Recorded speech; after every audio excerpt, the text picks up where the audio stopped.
वज़ीर आज़म से army chief और DGISI की मुलाकात, अमन अमान समेत मुल्क की मजमूई सूरत हाल पर गौर। ज़राए के मुताबिक सिपा सालार ने सरहदी सूरत हाल समेत सिक्योरिटी उमूर पर ब्रीफिंग दी।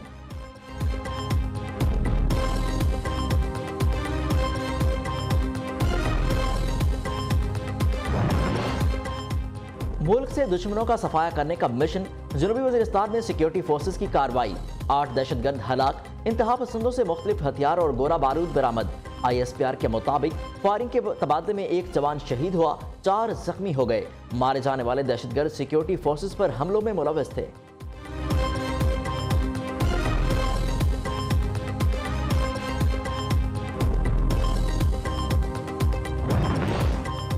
नवाज शरीफ 11 अप्रैल को फैमिली के हमरा जद्दा पहुंचेंगे। दौरा सऊदी अरब का शेड्यूल जारी, 3 दिन मक्का मुकरमा और जद्दा में क़याम। 15 अप्रैल को मदीना मुनव्वरा में रोज़ा रसूल पर हाजिरी। पाकिस्तानियों से मुलाकात भी शेड्यूल में शामिल। मरियम नवाज लीगी रहनुमाओं के हमरा लाहौर से जद्दा पहुंचेंगी। सऊदी शाही हुकाम ने नवाज शरीफ और वज़ीर आज़म शहबाज शरीफ को उम्रे के लिए मदऊ किया है।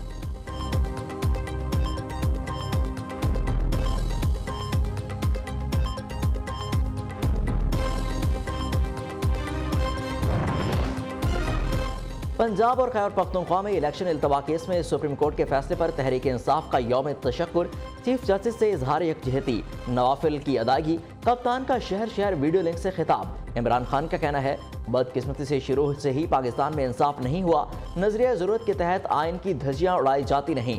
ताकतवरों की कोशिश थी कि किसी तरह जजेस आइन के साथ खड़े न हो, जबकि आइन वाज़े कहता है कि असम्बली तहलील हो तो 90 दिन में इलेक्शन कराना होंगे।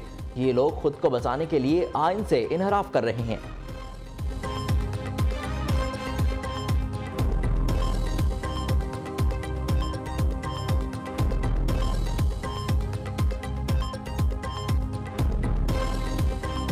कोर्ट के फैसले को मुस्तरद करने की तौसीक कौमी असम्बली से कराने का फैसला। 3 रुकनी बेंच के फैसले के खिलाफ पार्लियामेंट में करारदाद आज पेश की जाएगी। अदालत उस्मा का हुक्म काबिल अमल नहीं, PDM डट गई। वज़ीर आज़म की ज़ेर सदारत इत्तेहादियों के इजलास की अंदरूनी कहानी सामने आ गई।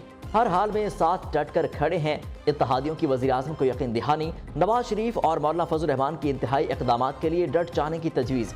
चीफ जस्टिस समेत 3 जजेस के खिलाफ मिसकंडक्ट पर रेफरेंस दायर करने पर गौर। नए बिल पर सदर मुमलिकत के दस्तखत न करने पर ज्वाइंट सेशन से मंजूर कराने का फैसला। हुकूमत इत्तेहाद का सरबराही इजलास आज फिर होगा, अहम फैसलों का इम्कान।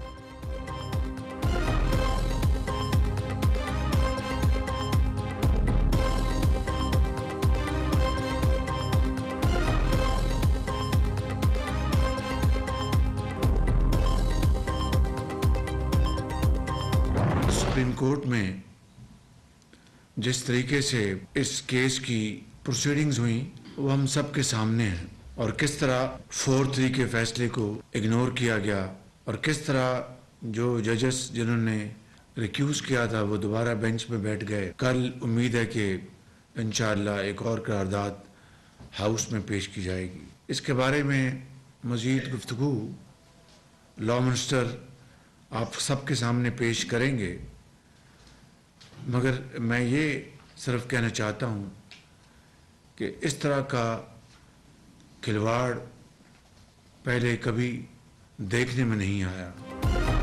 आइन और कानून के साथ संगीन मजाक किया जा रहा है। इतना भयानक मंजर पहले कभी नहीं देखा। जो जज मुकदमे से खुद ही हट गए थे वो दोबारा बैठ गए। वज़ीर आज़म शहबाज शरीफ का कहना है, किस तरह 4-3 के फैसले को मुस्तरद किया गया सबके सामने है।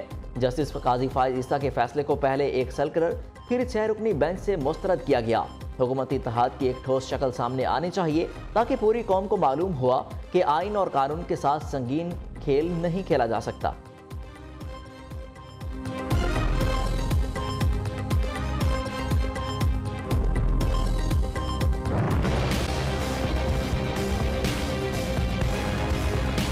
किसी अदालत ने इतनी हिम्मत नहीं दिखाई कि किसी डिक्टेटर को भी कटहरे में लाकर खड़ा करे। कभी किसी अदालत ने किसी डिक्टेटर को नाअहल किया, जब किया अवाम के मुंतखब वजीर आजम को नाअहल किया। जब से मुकदमात शुरू हुए तब से घर से नहीं निकलता। उसको पता है कि कोर्ट में पेश हो गया तो ना निकल सकता है ना उगल सकता है। कुछ ऐसे बुजदिल भी हैं, जब उनको अदालत का हुक्मनामा आता है तो चारपाई के नीचे से नहीं निकलते। जब निकलते हैं तो वो काला डब्बा पहन के मुंह पर निकलते हैं। नैब ने जब बुलाया पिंकी पीरनी को तो उन्होंने आगे से कहा कि वो कोई पब्लिक ऑफिस होल्डर नहीं है। तो मरियम नवाज शरीफ कौन सी पब्लिक ऑफिस होल्डर थी? सरीना ईसा साहिबा कौन सी पब्लिक ऑफिस होल्डर थी? इसका तो हिसाब होगा। अगर एक वजीर आजम को इकामा पे निकाला जा सकता है तो दूसरे वजीर आजम को या अगले जो एस्पिरेंट है उसको इतना बड़ा झूठ कौन से बोलने पर निकाला नहीं जाएगा? वक्त से पहले इलेक्शन नहीं होंगे, जो करना है कर लो। अगर किसी ने मुझ पर तौहीन अदालत लगानी है तो लगा दो, सच जरूर बोलूंगी। अक़लियती फैसला तो फैसला ही नहीं होता, इसे मानना कैसा? जिस फैसले को साथी जज नहीं मान रहे वो कौम कैसे मान ले? मरियम नवाज का रावलपिंडी में वकला कन्वेंशन से खिताब। कहा, इमरान खान के पीछे 3-4 जजेस हटा दो तो धड़ाम से गिर जाएगा। किसी ने अदालत ने कभी किसी डिक्टेटर को नाअहल करने की हिम्मत नहीं की। जजेस का जोर सिर्फ अवाम के वज़राए आज़म पर चलता है। आटे की लाइनें छोटी और इंसाफ मांगने वालों की लाइनें बहुत लंबी हैं। जब चीफ जस्टिस काजी फाइजा की अहलिया को अदालतों में रुलाया गया तब आप जज्बाती क्यों नहीं हुए? जब इमरान नियाजी ने सारी अपोजिशन को जेलों में डाला, गैर कानूनी सजाएं दी, तब आप जज्बाती क्यों ना हुए?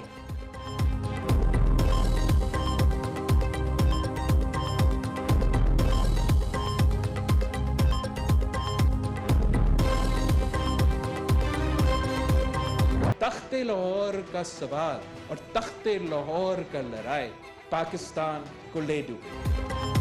हम नहीं मानते कि इस मुल्क में कोई इंसाफ का इदारा है। जब आइन पर डाका डाला जा रहा था तो आपका आज खुद नोटिस कहाँ था? जब इमरान खान एजेंसियों की मदद से हुकूमत चला रहा था, आपका आज खुद नोटिस कहाँ था? जब धौंस धांधली से हुकूमत बनाई, जबरदस्ती असम्बलियां चलाई गईं, तब तुमने आज खुद नोटिस क्यों ना लिया? अब हम हर गैर जमहूरी अमल का सख्त जवाब देंगे। बिलावल भुट्टो जरदारी का खिताब। कहा, अगर तुमने सियासत करनी है तो हम डट कर मुकाबला करेंगे। ये कौम को लेक्चर देते हैं कि कौन करप्ट है कौन नहीं। ये सियासतदानों को सिसिलियन माफिया कहते हैं, लेकिन अपने गिरबानों में झांकते ही नहीं। तख्ते लाहौर की लड़ाई मुल्क को ले डूबेगी।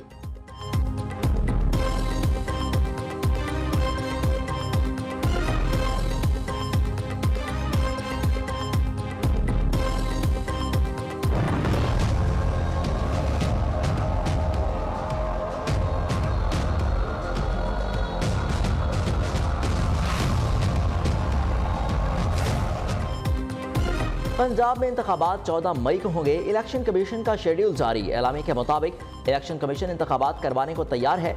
सुप्रीम कोर्ट के फैसले पर मनोअन अमल किया जाएगा। कागजात नामजदगी में अपीलें दायर करने की आखिरी तारीख 10 अप्रैल मुकर्रर। नोटिफिकेशन के मुताबिक अपीलेट ट्रिब्यूनल अपीलों पर फैसले 17 अप्रैल तक करेगा। उम्मीदवारों की नजर सानी शुदा फहरिस्त 18 अप्रैल को जारी होगी।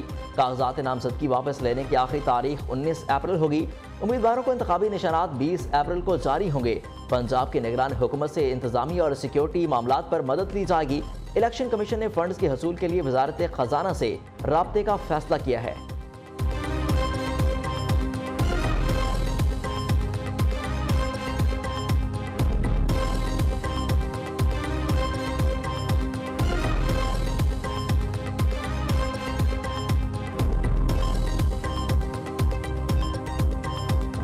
तो ये एक्शन नहीं हो सकेंगे उस मुद्दत में जो सुप्रीम कोर्ट कह रही है, और वो आईनी तौर पर और मंतकी तौर पर और कानूनी तौर पे वो एक गलत चीज है जो उन्होंने कही है। आइन का मंशा ये नहीं है जिस तरफ के वो मामला लेके जा रहे हैं।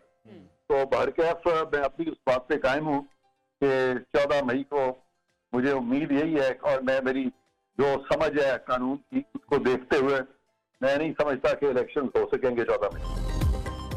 14 मई को इंतखाबात नहीं होंगे। वकील इलेक्शन कमीशन इरफान कादिर का दावा। न्यू न्यूज़ से खसूसी गुफ्तगू में कहा, तौहीन अदालत 3 जजों पर लगेगी जिन्होंने 4 जजों के फैसले की तौहीन की। उम्मीद है आइंदा दिनों में सुप्रीम कोर्ट सही समत में चलेगी। जब तक इलेक्शन हो नहीं जाते हमें खामोशी अख्तियार करनी चाहिए।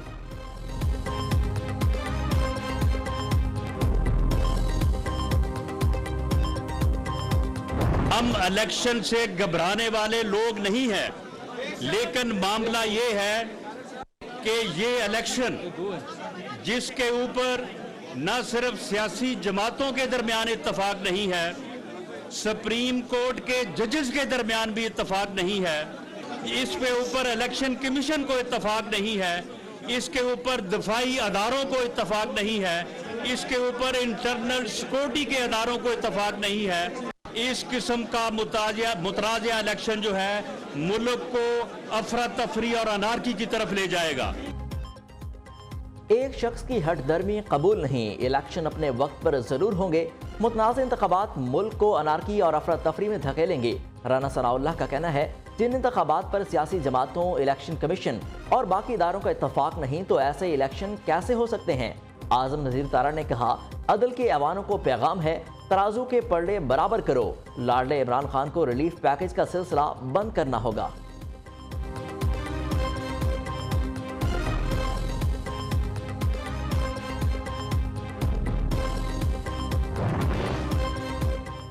सुप्रीम कोर्ट के फैसले को मुस्तरद करने का मुतालबा आइन से बगावत है। सजा याफ्ता मुजरिम नवाज शरीफ लंदन से बैठकर पार्टी चला रहा है।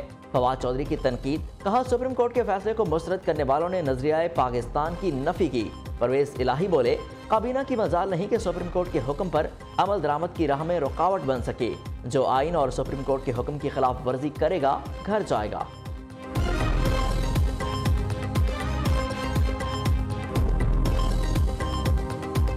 के मुख्तलिफ इलाकों में खूब रंग जमाया। लाहौर समेत पंजाब के मुख्तलिफ शहरों में कहीं बूंदाबांदी तो कहीं मूसलाधार बारिश। ठंडी हवाओं का राज, बलूचिस्तान में भी बारिशें बरसाने वाला मगरबी हवाओं का नया सिस्टम दाखिल हो गया।